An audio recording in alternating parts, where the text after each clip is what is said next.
For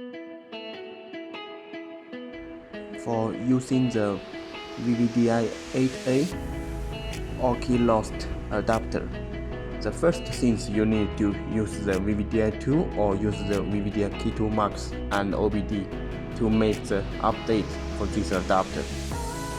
If you don't do that, this adapter wouldn't work. Attention! During the process for make the chip, do not insert the key and turn on the ignition. Step 1. Find the car battery and disconnect the positive cable.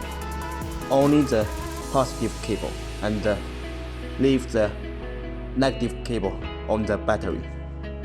Step 2. Find out 2 fuse boxes, and one of those boxes is located the right side of the engine. Find this one and remove the 10A fuse. After you remove that fuse, you will see 2 holes in that socket. Insert the blue cable, number 1, like the picture shows, to the left side one.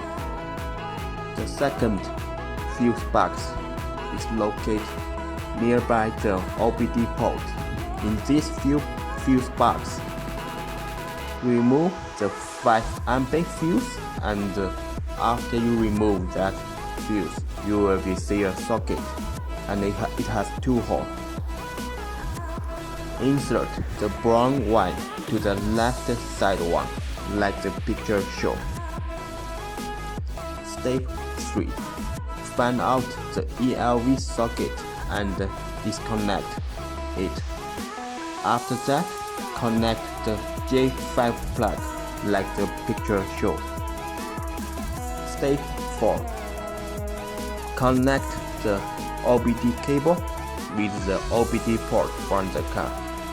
In this process, you can use VVDI 2 or VVDI K2 Max and mini OBD, just like the picture shows. During that process, we need to power supply to the adapter, so connect the J1 and J2 to the battery, which is from the car. Attention! In that battery, the negative cable from the car should still remain on the battery. Do not remove it. Do not remove it. Step 5. You can use the VVDI 2 or K2 Max and OBD and mini OBD to make the chip after all cables is connected well. Follow the guide from the software to make the chip, and it is finished. Step 6.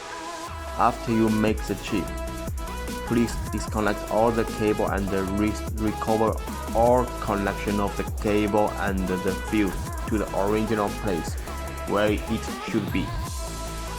If something's wrong during that process, the car might be burned the fuse box or burned the adapter.